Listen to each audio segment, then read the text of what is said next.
Hello everyone, and welcome to this week's edition of Richard's Fabulous Friday Hymns.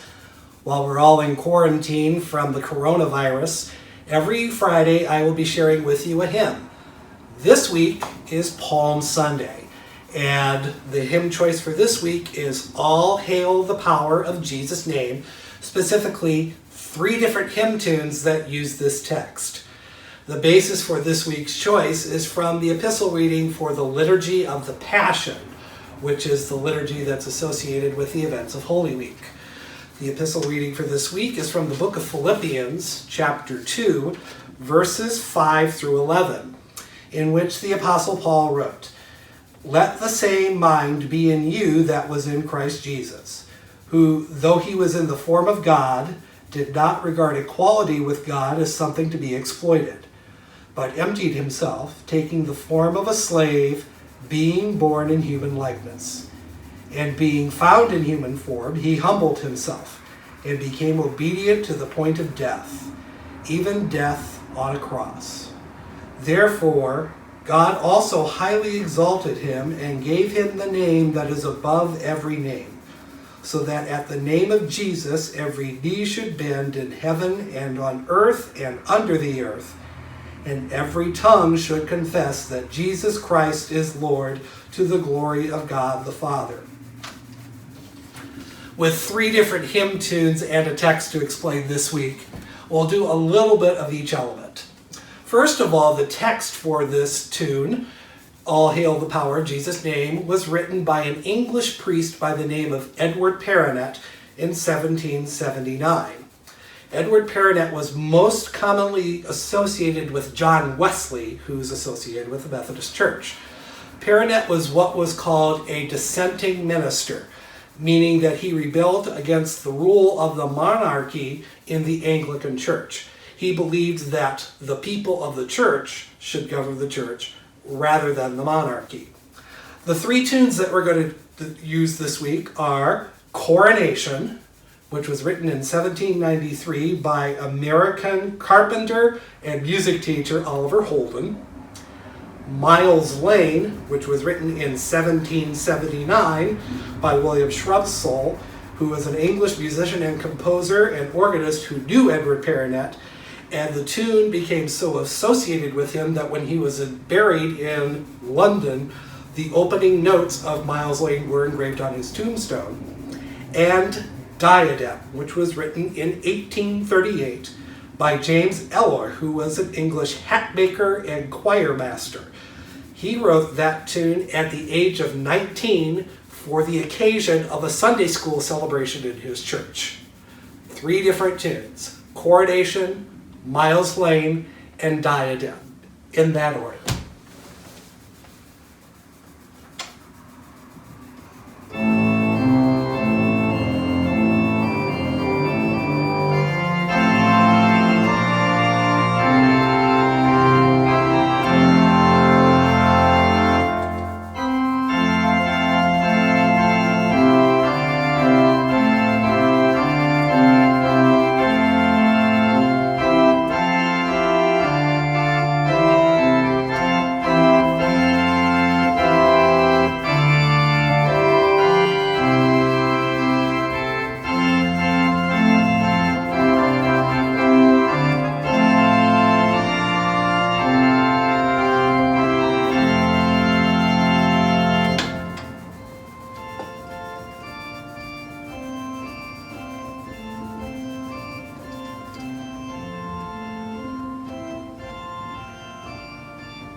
This is the end of this week's edition.